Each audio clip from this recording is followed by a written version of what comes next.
So this is my second attempt at doing this. Actually, third attempt. I had just made like an 8-minute video, taking a quick minute. I'm actually supposed to be cleaning right now, but I decided to take a minute since there's no kids running around the house and I'm by myself to do this, and then I was going to get back to cleaning. And then my dog barked and I jumped, and instead of just deleting it or leaving it, I deleted it. So whatever, here I go. I guess the good thing though is since I rambled last time, I have my thoughts together a little bit better as I ramble again. So I decided I have been wanting to do this for a while. I've been hesitant for so many reasons, but I've kind of gotten to this place where I'm not at my lowest. I'm not the lowest of the lows, but I'm pretty low. And I figured at this point, like, what do I have to lose? Like, I have been dealing with some stuff the last few years, and I used to document it. I had an Instagram account. I've deleted it. I deleted it 2 years ago. And, I kind of ramble. I talk, I think. And I know personally, I enjoy listening to things other people have to say because I don't really have the time to actually read, nor do I have the attention span these days to read. And I decided, well, I love writing my little blog here and there. I think I have like 30 people that subscribe to it. It's not big, but I love it. I'm really inconsistent with it.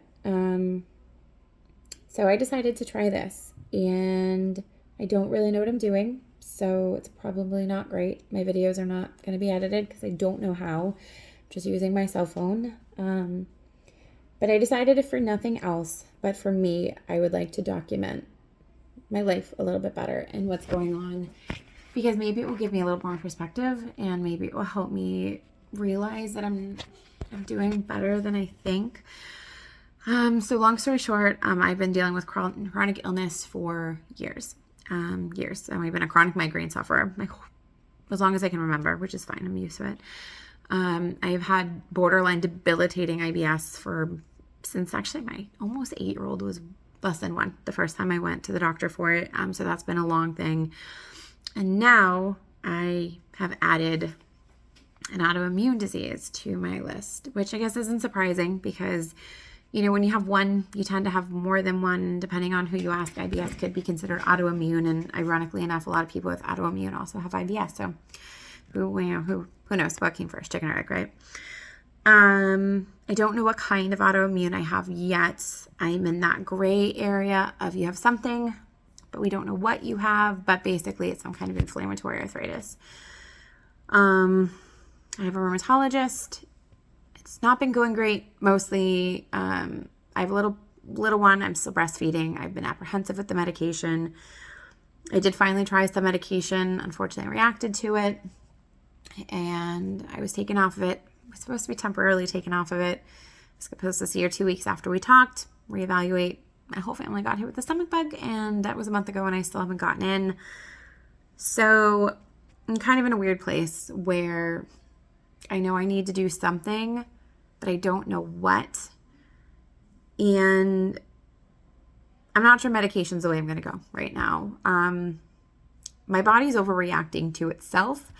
I've become much more sensitive to medication the last few years, and some of the drugs are not nice that I could treat this with. And while I might eventually get there, I would feel much better going into it, knowing that I tried literally everything I could try first, and that this was my option. I don't want to go into it feeling defeated, because the first time I opened that bottle of pills and took it, I felt defeated. I felt like I have something and I can't get a hold of it, so now I have to take medication. And I don't think there's anything wrong with medication, but for some reason, I think because I've been more sensitive to meds the last few years, I was really scared to take it. Some of the side effects of Plaquenil, like you have to go see an eye doctor regularly because it's rare, but you can end up with vision things, and I just didn't want to. I wanted to try to fight it myself, and I kind of feel like I caved, which I probably didn't. It's just, the mind games I play with myself. But I also think that the past almost 2 years have been really hard. I am 5'1". I have gained so much weight. So actually, after my second surgery a couple years ago, I rapidly put on a lot of weight, a lot of weight. And then I lost a lot of weight during my pregnancy, and my symptoms went away, except for the IBS, and it was great. It was so nice to be symptom free. And then once the baby was born, really quickly they came back just with a vengeance. I can kind of see the timeline of pictures where my little 5'1" frame put on 40 pounds really fast, and then another 10, and then another 10, to the point where I gained 60 pounds, and that's a lot on anybody. I mean, that's a lot. And I'm 5'1", so it's really a lot. And I've always been on the bigger side of the scale. Even when I was like a skinny mini, I was still heavy. But this is just too much. I think, yeah, it's just too much. It's too much. And I feel really, it's funny, some days I feel really good. Like, you've got this, you're working on it. And there are some days where I'm like, this is my life, and this is going to be my whole life. And I never know when the next flare is going to happen. Like, I have warning signs, I have triggers, I know, I can feel it. But I go from like being able to do my thing to like, I can't pump gas, and it sucks. I will say I do feel like sometimes I am neglecting my wins. Like right now, I just had to shift my arm because just holding my phone like this hurts, and that sucks. But anyway, I feel like I'm not celebrating my little wins. Like this time a year ago, I don't know if I think I said this the first time I tried to record this. This time a year ago, I couldn't get off the ground. So if I was to get on the ground, I could not get back up without assistance. So I basically either needed someone to help me get back up, or I needed to find something to grab, brace it, get myself up to my knees, then get myself back up to my feet. It was just terrible. Or if I would go from sitting to standing, I would have such bad pain that I almost had to like catch my breath. And now I'm so used to it that I just move through the pain. But I remember kind of sympathizing with the no deep, the Swiffer commercial where they talk about you can't, no deep couch sitting. But that was my everyday life, because if I sat, then I was almost like I rusted over. So I was hesitant to sit because I'm like, well, I have kids to take care of, so I'm going to stay standing. I'm going to stay standing as much as I can and keep going, because I'm always good as long as I'm going. But I want a more normal life than that. But I'm getting there, So like now, the other day I got up off the ground, and it was such a humbling moment, because I went from like, I can't get up to I got up. I used to not be able to go up my stairs, and I can go up my stairs now. And I think for so many reasons back then, I didn't realize how bad off I was.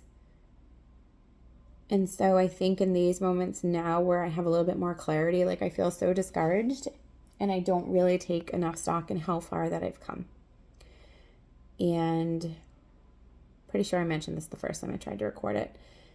I'm not in crisis, but I'm approaching my 37th birthday pretty rapidly. Thought 36 was going to be this big pivotal year for me, and it's playing out a little differently than I thought, and that's okay.